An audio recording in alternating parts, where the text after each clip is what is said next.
This is the story of Maya, a quiet analyst who was underestimated and bullied by her colleagues in a cutthroat corporate world. Little did they know, the woman they dismissed was actually the heir to the entire firm, observing their every move from the inside. It is a compelling tale of poetic justice and the moment a toxic office culture finally meets the one person with the power to change everything. Maya returned to her corner of the 16th floor and resumed her work on the Kensington account archives. The files were old, some of them dating back 20 years, and they told a story she found genuinely interesting. The evolution of a struggling regional brand into a national success, driven by campaigns her father had personally overseen in the early days of the firm. She made careful notes as she sorted, not about the marketing strategies, though those were useful, but about the names, the people who had contributed, been promoted, or, in several cases, been pushed out, patterns of credit and blame, the way certain voices were amplified and others silenced. At 5:30, most of the floor began to empty. Sarah left first, her designer handbag slung over her shoulder, her phone pressed to her ear, as she negotiated what sounded like dinner reservations at an exclusive restaurant. Tiffany followed shortly after, her heels clicking a rapid retreat toward the elevators. The junior staff trickled out in twos and threes, their voices bright with relief, their steps quickening as they escaped. Maya stayed. She often stayed late, not because Sarah demanded it, though Sarah had made a pointed comment about dedication that was clearly designed to shame others into unpaid overtime, but because the empty office was where she could work without interruption, and because the 16th floor, after hours, had a way of revealing secrets. On her second week, she discovered that the filing cabinets in the back corner contained not just client archives, but also internal performance reviews from the past decade. They were supposed to be locked, but the lock was broken and no one had bothered to fix it. Maya read through them with the careful attention of a scholar studying primary sources. She learned who had been praised and who had been penalized. She learned which managers took credit for their team's work and which ones deflected blame onto their subordinates. She learned that Sarah Whitmore had built her reputation on the backs of 3 junior analysts who had since left the firm, their departure notes citing personal reasons that Maya suspected were anything but. On her third week, she found something more specific, a complaint filed by a former employee named Jessica Okonkwo, who had accused Sarah of discriminatory treatment based on socioeconomic background. Complaint had been investigated, briefly, superficially, and dismissed as unsubstantiated. Jessica had left the company a month later. Her final review, written by Sarah herself, described her as not a cultural fit. Maya photographed the document with her phone, her expression unchanged. She had no explicit plan yet, but she was building something, a case, a reckoning, a mirror that would force the women of the 16th floor to see themselves as they truly were. The third week also brought a new development, a company-wide email announcing that the founder, Richard Sterling, would be hosting a series of listening sessions with employees at all levels. The sessions were described as an opportunity for staff to share feedback about workplace culture, career development, and operational efficiency. They were, in reality, the first phase of Maya's transition into leadership. Her father believed in transparency, but he also believed in controlled timing. He would introduce her gradually, allowing her to emerge from the shadows not as an outsider, but as a known quantity, someone who had already proven herself through the quality of her work. Maya submitted her request for a listening session time slot under her assumed identity, Maya Chen, Junior Analyst, Stratagem Division. She requested the last slot of the final day, knowing that by then most of the executives would be tired and less guarded. She requested a private conversation with Richard Sterling specifically, a request that would raise no eyebrows given that he was conducting all the sessions personally.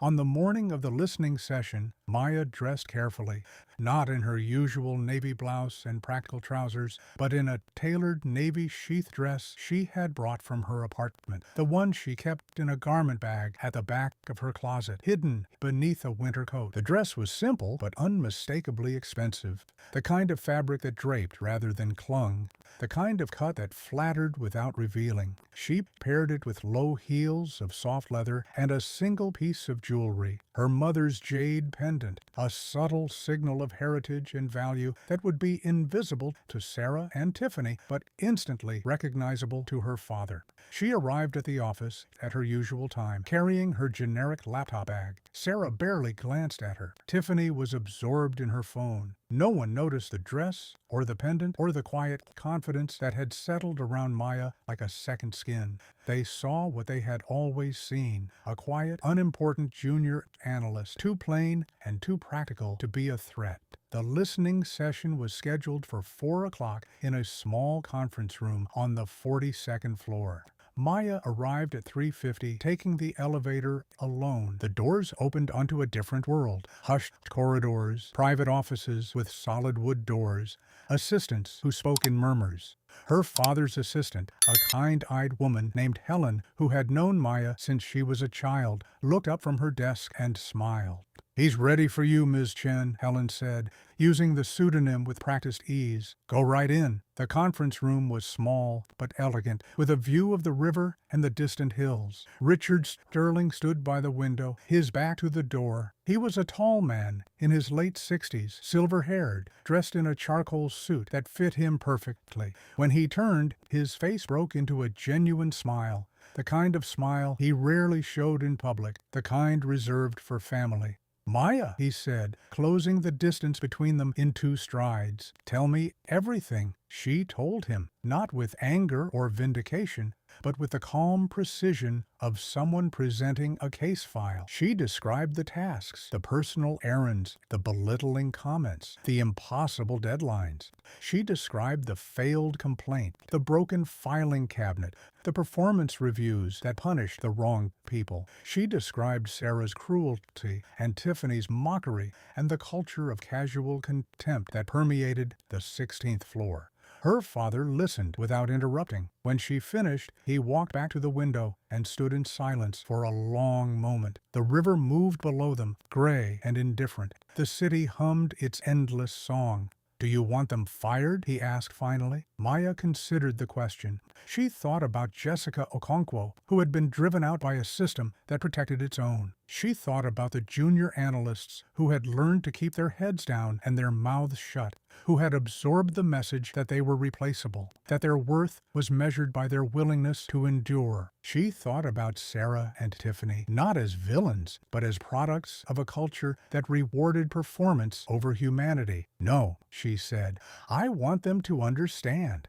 I want them to see what they've done, not because they're punished, but because they're capable of being better. And if they're not, then I want them to know that someone was watching, someone was paying attention, that the little mouse in the corner wasn't invisible after all." Her father turned back to her, his expression unreadable. Then he nodded slowly once, in the particular way he had when he was proud, but didn't want to say so out loud. "You've learned what I hoped you would learn, and more. The mean girls," Maya said, allowing herself a small smile, "don't know that the quiet ones are always listening." She left the conference room at 4:45, her generic laptop bag in hand, her mother's pendant warm against her chest. The elevator carried her back down to the 16th floor, where Sarah and Tiffany had already left for the day, having no idea that the foundations beneath them had just shifted. Maya walked to her small corner, gathered a few personal items, and left the building as the sun set behind the glass towers.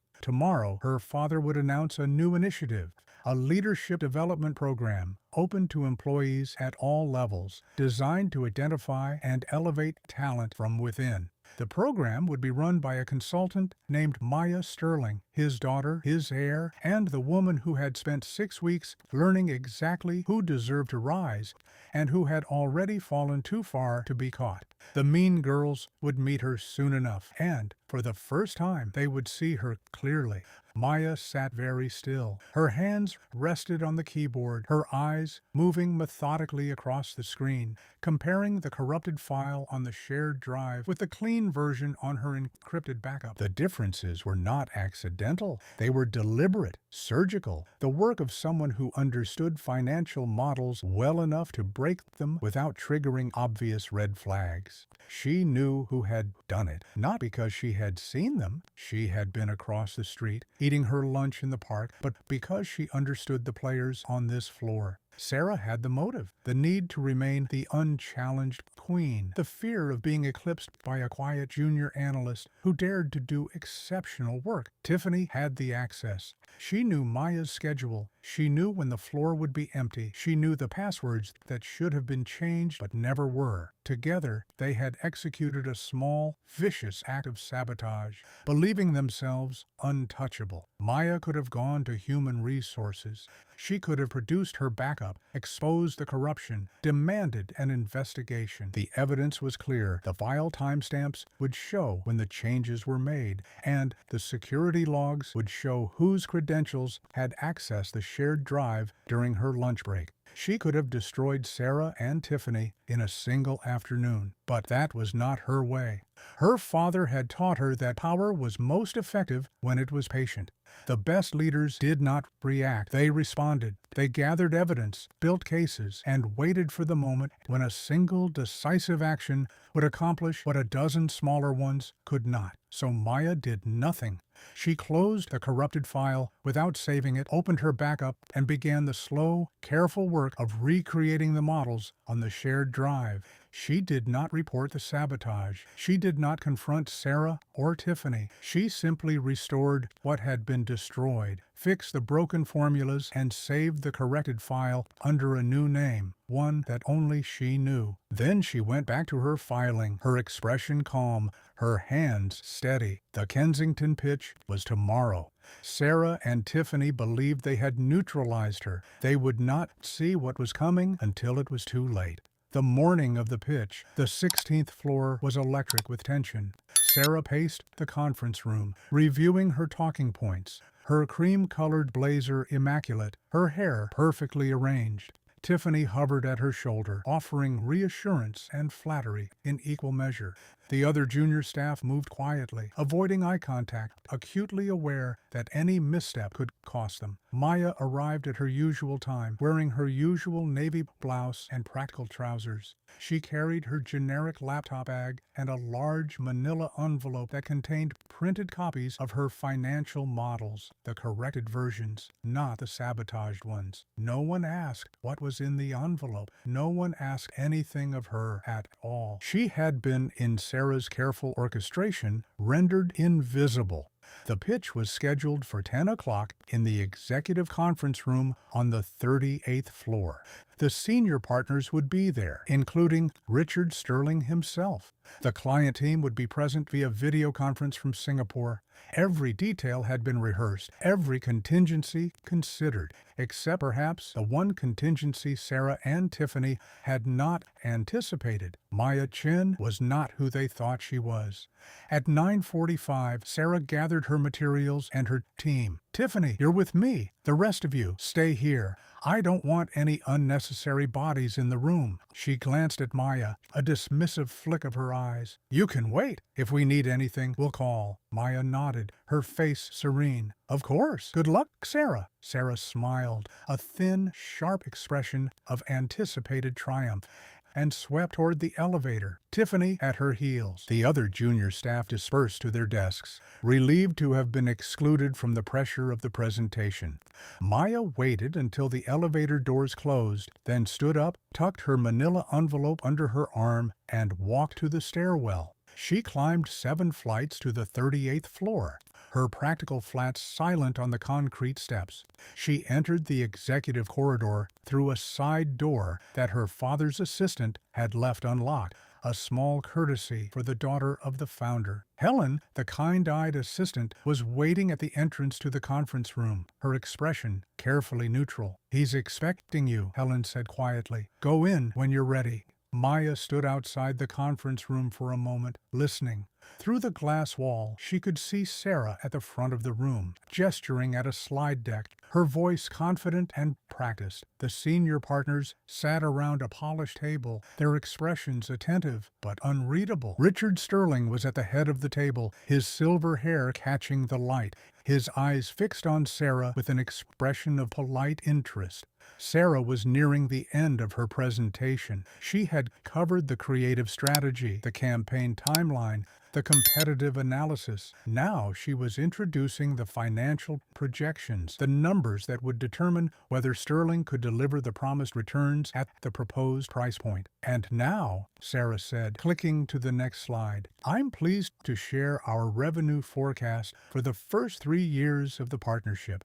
As you'll see, the numbers are quite compelling." The slide appeared on the screen. The numbers were wrong. Not the corrected numbers Maya had restored, but the sabotage numbers Maya had left on the shared drive. The outdated revenue projections, the nonsensical market assumptions, the broken formulas that produced totals that did not sum. Sarah had not used Maya's corrected file. She had used the corrupted version, believing it was the only version, believing that she had successfully destroyed Maya's work. Sarah's voice faltered. She stared at the screen, her confidence cracking, her carefully rehearsed words dying in her throat.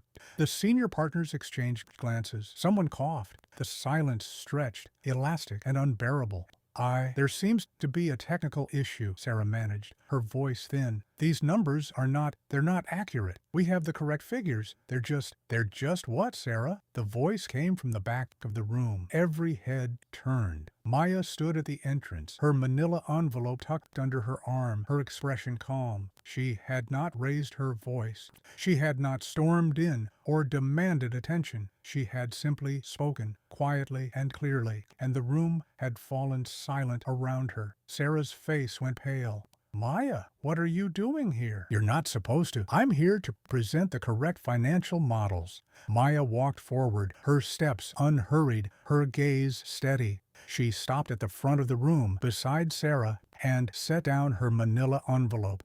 "The numbers on that slide are from a corrupted file that was created yesterday while I was at lunch.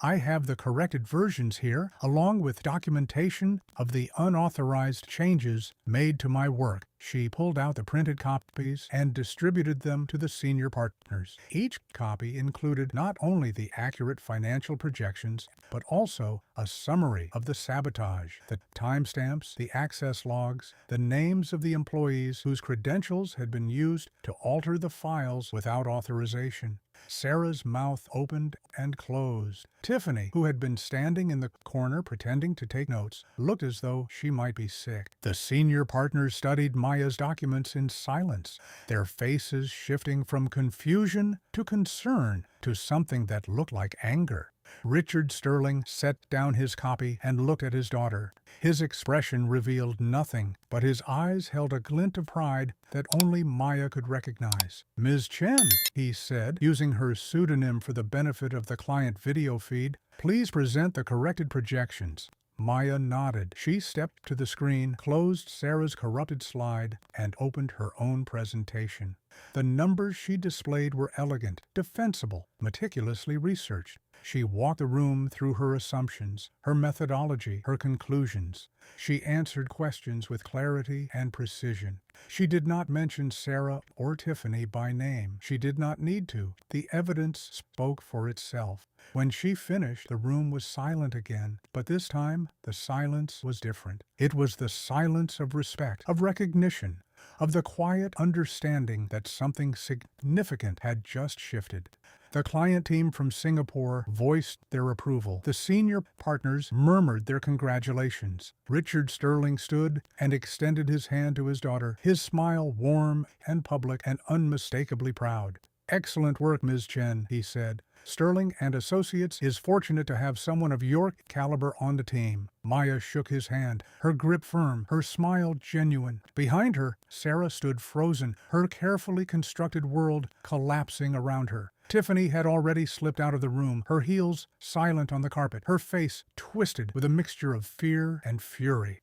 The mean girls of the 16th floor had finally met the quiet woman in the corner, and they had learned too late that the quiet ones are always listening. The room held its breath. Sarah found her voice first. It emerged as a thin, reedy thing, stripped of its usual authority. "You can't do this. I've been at this firm for 8 years. I brought in millions. I have a reputation. I'll sue. You'll do nothing." Mr. Sterling's voice was quiet, but it cut through her protests like a blade. 8 years, Ms. Whitmore. 8 years of complaints buried. 8 years of junior staff driven out. 8 years of believing that your billable hours gave you the right to treat your colleagues with contempt. We have the documentation, we have the witnesses, and now we have the sabotage. He gestured toward the screen where Maya's corrected files still glowed. "You corrupted company data to destroy a colleague's work. That is not a performance issue. That is not a culture problem. That is a criminal act. We will be pursuing charges." Sarah's face went white. Tiffany made a small, strangled sound and covered her mouth with her hand. 2 security guards appeared at the door, summoned by some silent signal. They moved toward the back of the room, their expressions impassive, their presence a final, undeniable statement of authority. "This way, please," one of them said, his voice neutral but firm. Sarah stood. Her legs seemed to move without her consent. She looked around the room, at the partners who had praised her, at the junior staff who had feared her, at the woman in the simple navy blouse who had quietly, patiently destroyed her. Her eyes met Maya's. For a moment, something passed between them. Not hatred, not regret, but a flicker of recognition. Sarah understood finally who she had been dealing with, and she understood that she had lost. Then she turned and walked out of the room, her cream-colored blazer still immaculate, her head still held high. Tiffany followed, her expensive highlights catching the light one last time. The doors closed behind them, and the silence they left behind was different from any that had come before. It was not the silence of fear or tension. It was the silence of a room full of people who had just witnessed a reckoning.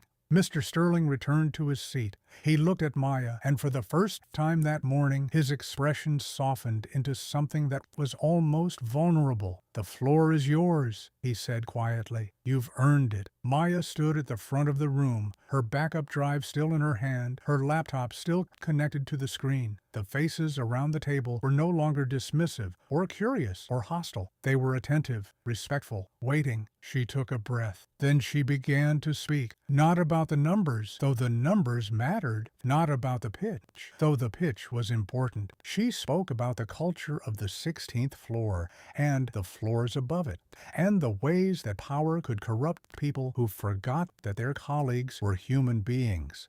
She spoke about the junior analysts who had been driven out, their potential lost because no one had bothered to listen. She spoke about the quiet ones, the ones who did the work without seeking credit, the ones who were too often invisible until they stopped showing up.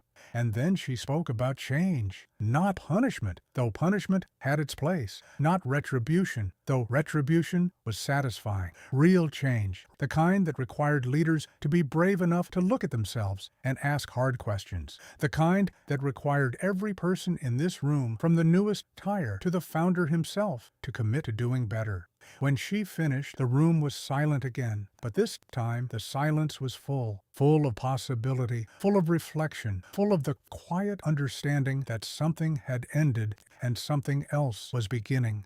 Mr. Sterling rose. He walked to his daughter and placed a hand on her shoulder, a gesture that was both public and private, both proud and tender. "Maya Sterling," he said, his voice carrying through the room, "is the new head of culture and accountability at Sterling and Associates. She will report directly to me, and she will have the full authority of this office to make whatever changes she deems necessary." No one objected. No one could. Maya looked out at the faces around the table. Some of them she recognized from her childhood visits, men and women who had watched her grow up without ever really seeing her. Others were new, people who had joined the firm in the years since she had left for college. People who had no idea that the quiet junior analyst in the corner was anything other than what she appeared to be. They were all looking at her now, really looking, and what they saw, she hoped, was not just the founder's daughter, but a leader. The pitch continued. The client in Singapore, who had watched the entire drama unfold via video feed, was impressed not just by the numbers, but by the integrity of the firm. Sterling and Associates won the Kensington account. It was, the client later said, the easiest decision they had ever made. Sarah and Tiffany did not sue. The evidence against them was too overwhelming, the documentation too complete. Sarah quietly accepted a settlement that included a non-disclosure agreement and a severance package that was generous enough to keep her from talking to the press. Tiffany disappeared from the industry entirely, her social media accounts going dark, her LinkedIn profile deleted. The mean girls of the 16th floor became cautionary tales, whispered about in break rooms and discussed in HR trainings. Maya spent the next year transforming the culture of Sterling and Associates. She implemented mandatory ethics training, established anonymous reporting systems, and created a mentorship program that paired senior leaders with junior employees from underrepresented backgrounds. She fired 3 more managers who had been quietly burying complaints for years. She promoted a dozen junior staff who had been overlooked, including Jessica Okonkwo, who returned to the firm as a senior strategist and became one of Maya's closest allies. She never forgot the lesson of those 3 months. She never forgot the way Sarah and Tiffany had dismissed her, mocked her, tried to destroy her, and she never forgot the power of being underestimated. The quiet ones, she knew, were always listening. The quiet ones were always watching. And sometimes, when the moment was right, the quiet ones were the ones who changed everything. On the 1-year anniversary of the Kensington pitch, Maya stood in the boardroom on the 42nd floor, looking out at the city skyline. Her father stood beside her, older now, his silver hair thinner, his steps slower. He was preparing to retire, to hand over the company he had built, to trust his legacy to the daughter he had raised to lead. "Are you ready?" he asked. Maya turned from the window. She wore a simple navy sheath dress, her mother's jade pendant at her throat, her expression calm and steady. The generic laptop bag was gone, replaced by a leather briefcase that had been her father's when he started the company 30 years ago. Her hair was pulled back in a modest ponytail, just as it had been on her first day as a junior analyst. Some things, she had learned, did not need to change. "I'm ready," she said, and she walked out of the boardroom, into the building she would soon inherit, and began the work of making it better than she had found it. The room did not move. Senior partners who had spent decades commanding boardrooms, negotiating million-dollar contracts, and shaping the culture of one of the most prestigious firms in the country suddenly found themselves unable to meet the eyes of the founder. They looked at the table, at their hands, at the polished surface of the mahogany. They looked anywhere but at Mr. Sterling and his daughter. Maya watched them. She did not speak. She had said what needed to be said. Now it was time for the truth to surface, for the silences to break, for the people who had enabled Sarah and Tiffany through their inaction to reckon with their own choices.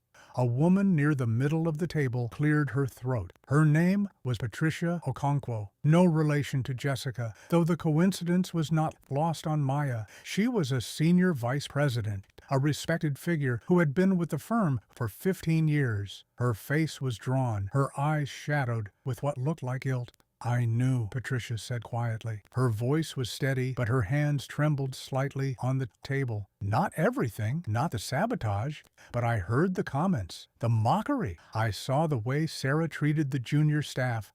I told myself it wasn't my department, that she was high-performing, that someone else would handle it." She paused, swallowing hard. "I was wrong." Maya nodded. She did not offer forgiveness or absolution. That was not her role. Her role was to hold up a mirror, and Patricia had looked into it and seen the truth. What she did with that truth was her own responsibility.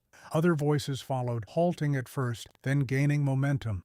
A director from the creative division admitted he had received anonymous complaints about Sarah but had deleted them without reading. A human resources manager confessed that she had been instructed to manage out a junior staff member who had filed a grievance against Tiffany. One by one, the senior partners offered their confessions, not to deflect blame, but to acknowledge their part in the system that had allowed cruelty to flourish.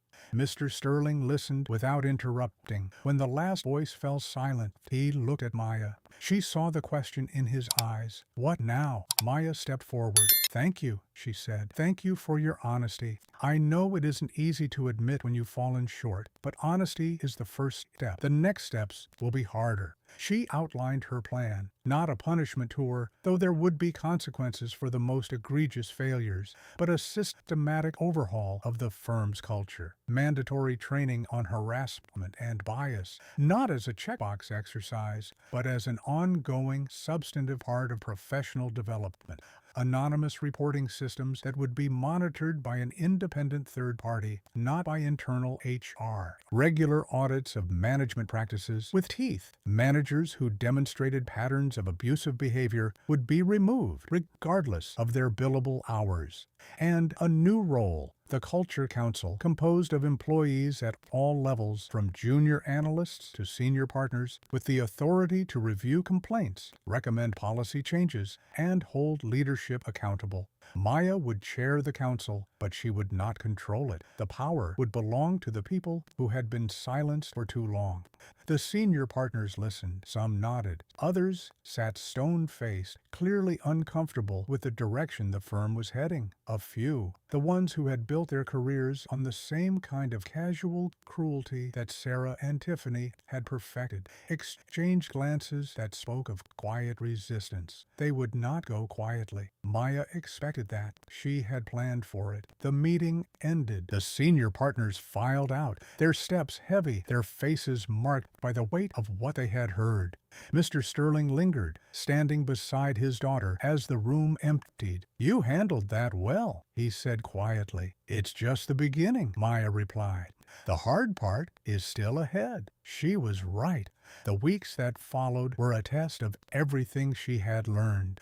3 senior partners resigned rather than submit to the new accountability measures, their departure letters citing philosophical differences that everyone understood meant they did not want to be watched. Maya did not try to stop them. The firm was better off without leaders who saw accountability as a threat. She hired Jessica Okonkwo back, not as a junior analyst, but as a senior consultant on workplace culture. Jessica had been burned by Sterling before, and she did not trust easily.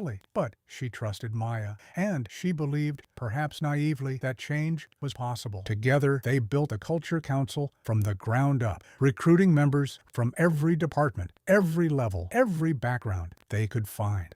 The first council meeting was held in a small conference room on the 16th floor. The same floor where Sarah and Tiffany had reigned. Maya chose that location deliberately. She wanted to reclaim the space, to transform it from a site of cruelty into a site of repair. The council members sat in a circle, no head of the table, no hierarchy. They introduced themselves, a janitor who had been with the firm for 20 years and had seen 3 generations of bullies come and go, an intern who had almost quit after her first week because of the way Sarah had spoken to her, a marketing director who had once been the target of Tiffany's mockery and had spent 5 years trying to forget it. They talked for 3 hours. They talked about fear and silence and the small daily humiliations that had become background noise. They talked about the times they had wanted to speak up and hadn't. They talked about what they needed to feel safe enough to do their best work. Maya listened. That was her gift. Not grand speeches or dramatic confrontations, but the patient, attentive work of hearing what people were actually saying. She took notes. She asked questions. She did not offer solutions before she understood the problems. At the end of the meeting, the intern, a young woman named Layla, who had been ready to quit, looked at Maya with something that might have been hope. "Is it really going to change?" she asked. "Or is this just a performance?" Maya met her eyes. "I can't promise it will be easy," she said. "I can't promise there won't be setbacks, but I can promise that I will not stop fighting for a better workplace. And I can promise that you will never be punished for speaking the truth to me." Layla nodded slowly. She did not smile. It was too soon for that. But something in her posture shifted. A small release of tension, a tiny breath of relief. She would stay, for now. The months passed. The Culture Council issued its first report, a sweeping document that named names and identified patterns and recommended concrete changes. Some of the recommendations were implemented immediately. Others faced resistance, lawsuits, and the quiet obstruction of people who preferred the old way of doing things. Maya did not let the resistance stop her. She had learned in her 6 months as a junior analyst that change was not a single dramatic moment, but a long, grinding process of showing up every day and refusing to accept the unacceptable. Her father retired at the end of the year. The board offered Maya the position of CEO. She declined. "Not yet," she told them.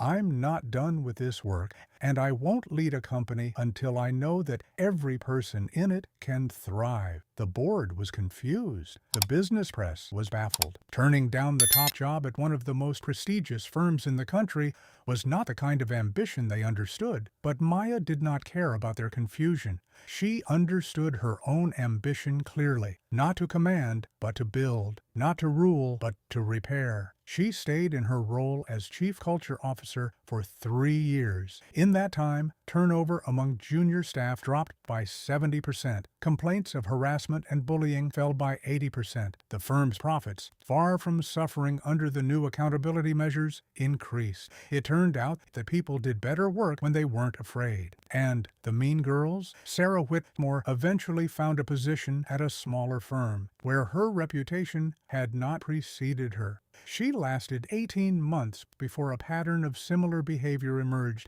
and she was quietly let go. Tiffany Chen left the industry entirely, moving to a small town in the Pacific Northwest, where she opened a boutique that sold expensive candles and artisanal soap. She did not post about it on social media. She did not want to be seen. Maya thought about them sometimes, not with anger, but with a kind of distant curiosity. What made them that way? What fears, what insecurities, what wounds had they been trying to protect by inflicting pain on others? She would never know, and it did not matter. Their behavior had been wrong, and they had faced consequences, and the world had moved on. On the 5th anniversary of the Kensington pitch, Maya stood in the boardroom on the 42nd floor. She was alone. The city glittered below her, the towers of the financial district rising like monuments to ambition. But she was not thinking about ambition. She was thinking about the janitor who had spoken at the first Culture Council meeting,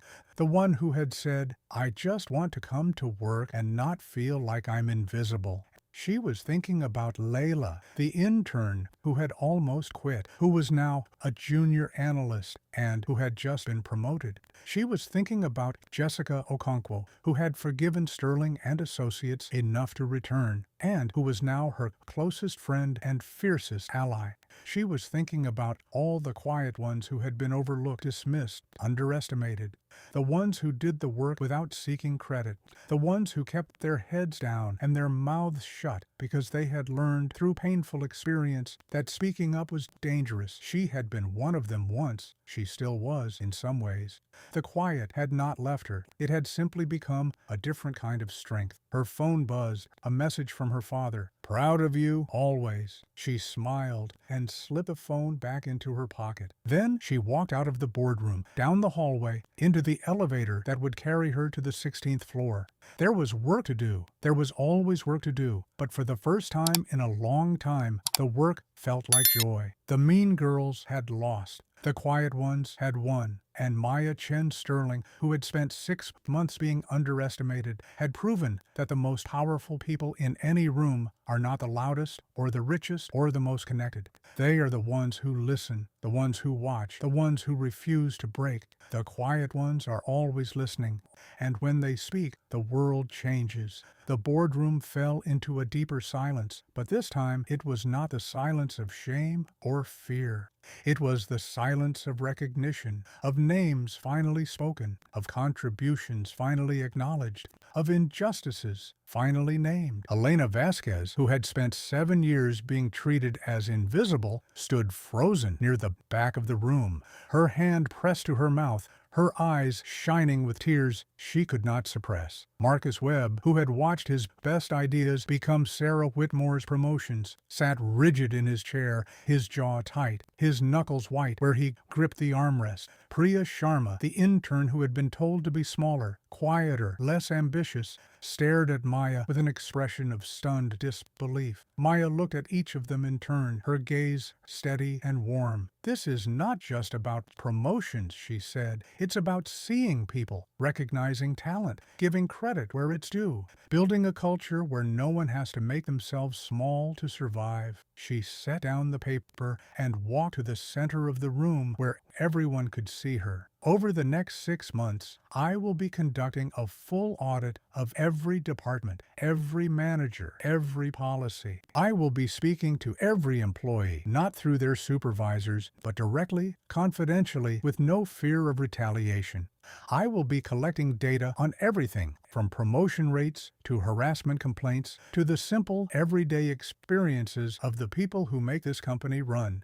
And I will be making changes, some small, some large, all necessary." She paused, letting her gaze sweep across the senior partners. "Some of you will find these changes uncomfortable. Some of you will resist. Some of you may decide that Sterling and Associates is no longer the right place for you. That is your choice. But let me be clear. The old way of doing things is over. The era of looking away is finished. We are building something new, and anyone who cannot or will not be part of that building is welcome to leave." No one moved. The senior partners exchanged glances, but no one stood up. No one walked out. They had seen what Maya was capable of. They had watched her dismantle Sarah and Tiffany with nothing but the truth.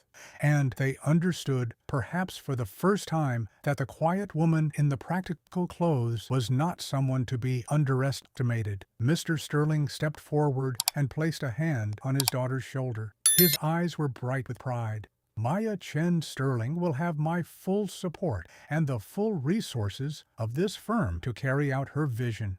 Anyone who obstructs her will answer to me. Anyone who retaliates against her or any employee who speaks to her will be terminated immediately, regardless of their position or performance. This is not a request. This is an order from the founder and CEO." He turned to face the room. "This meeting is adjourned, but the work is just beginning. I expect every one of you to cooperate fully with Maya's audit.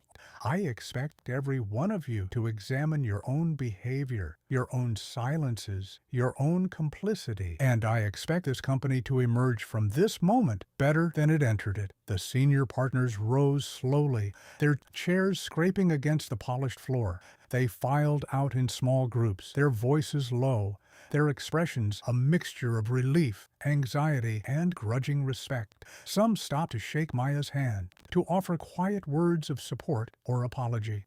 Others avoided her gaze entirely, slipping out of the room as quickly as they could, already calculating how the new order would affect their own positions. Elena Vasquez approached last. She was still crying, but she was smiling too.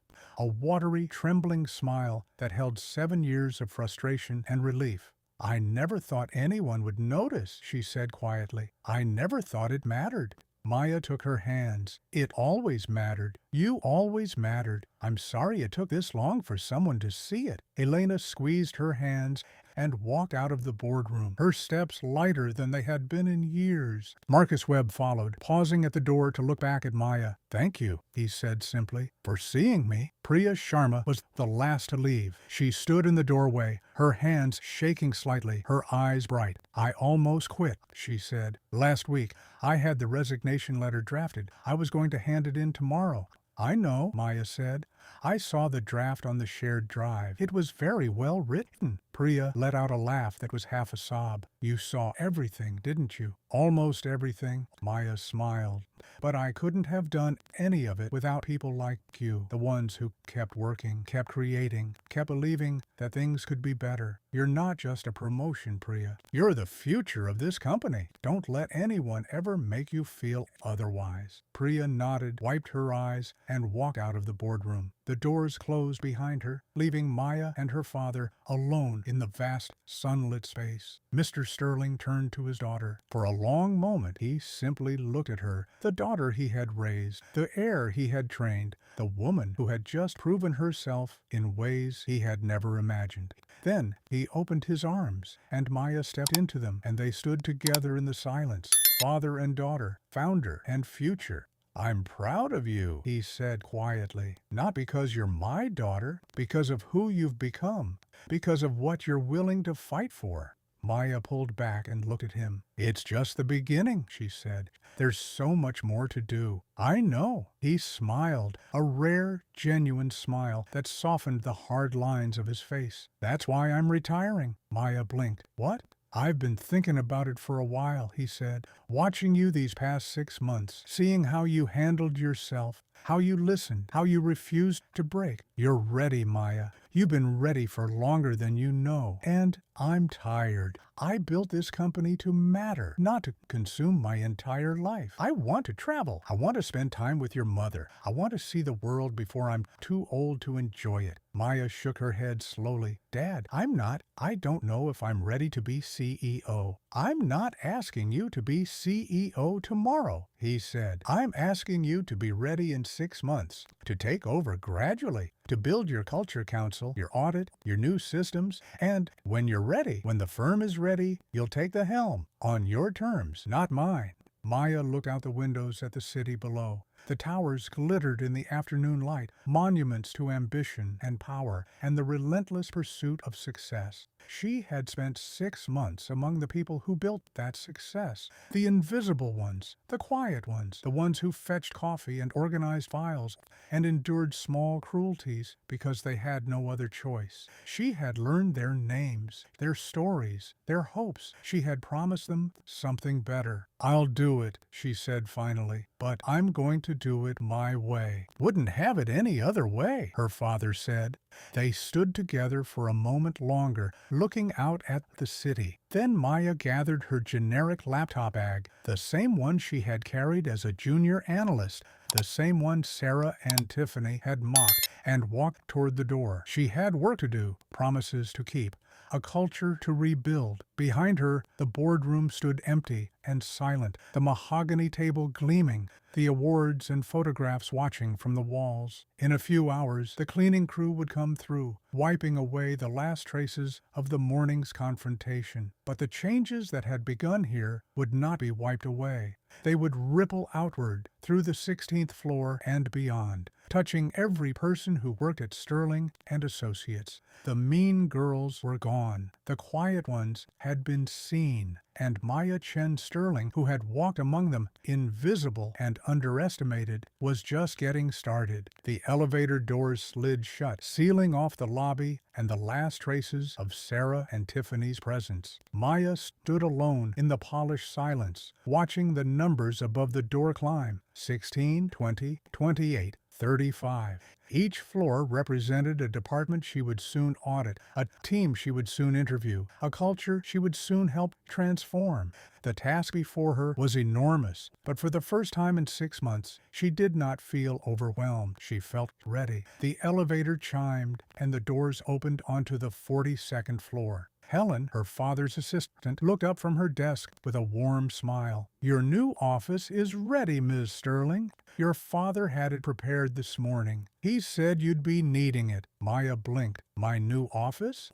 "Director of Corporate Culture." Helen gestured down the hallway. "Third door on the left. It has a window." Maya walked down the corridor, her steps echoing on the polished floor. The third door on the left was open, revealing a space that was modest but bright, with floor-to-ceiling windows that overlooked the river. A simple desk sat in the center, its surface empty except for a single item, a framed photograph of her father, taken decades ago, standing in front of the original Sterling and Associates office, a small, cramped space above a pizza parlor, with a handwritten sign taped to the door. She picked up the photograph and smiled. He had started with nothing, a dream, a willingness to work, and a belief that business could be a force for good. Somewhere along the way, that belief had been buried under quarterly reports and profit margins, and the relentless pressure to grow. But it was not gone. It had simply been waiting to be rediscovered. Maya set the photograph on her desk and walked to the window. The river moved below her, gray and steady, reflecting the clouds that drifted across the afternoon sky. Somewhere out there, Sarah and Tiffany were walking to their cars, carrying cardboard boxes filled with the remnants of their careers. She did not hate them, she pitied them a little. They had built their identities on power and status, and now that both were gone, they would have to figure out who they were without them. That was not her problem. That was their work to do. Her work was here, in this building, with the people who had been overlooked and dismissed and underestimated. Elena Vasquez, who would finally be paid what she was worth. Marcus Webb, who would finally receive credit for his ideas. Priya Sharma, who would finally be encouraged to be bold. And dozens of others, the quiet ones, the invisible ones, who had kept this company running while the mean girls took credit for their labor. Maya sat down at her desk and opened her laptop. The screen glowed to life, revealing a calendar filled with meetings, department audits, one-on-one interviews, training sessions, policy reviews. The next 6 months were already booked solid. She took a deep breath and began to type. Her first email was to the entire staff of Sterling and Associates. It was short, direct, and honest.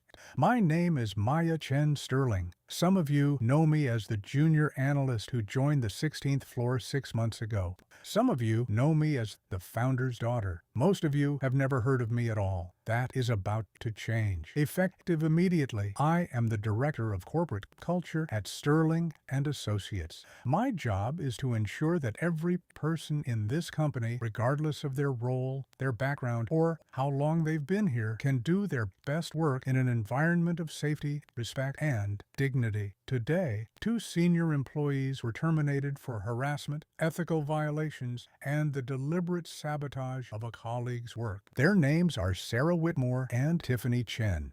They are not the only people in this company who have behaved badly. They will not be the last to face consequences, but consequences are not my primary goal.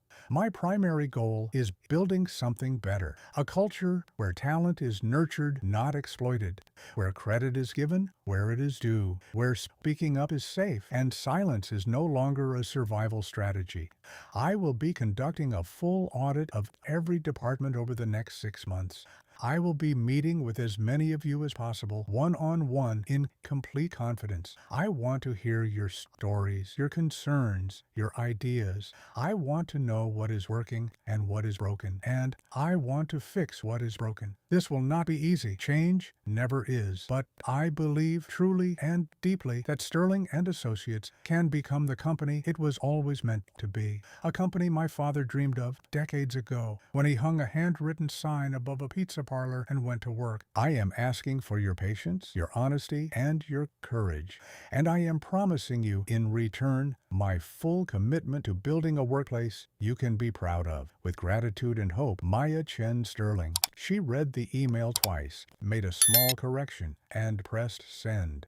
Then she leaned back in her chair and looked out the window at the river. Somewhere on the floors below, employees were reading her words. Some would be relieved, some would be anxious, some would be angry. All of them would be watching to see if she meant what she said. She meant it, every word. The afternoon sun slanted through the windows, casting long shadows across the desk. Maya picked up the photograph of her father and studied it. The young man with the tired eyes and the hopeful smile, standing in front of a dream that had not yet become real. He had built something from nothing. She would rebuild something from the wreckage of what it had become. It was not revenge. It was not even justice, exactly. It was restoration, the slow, patient work of making things right.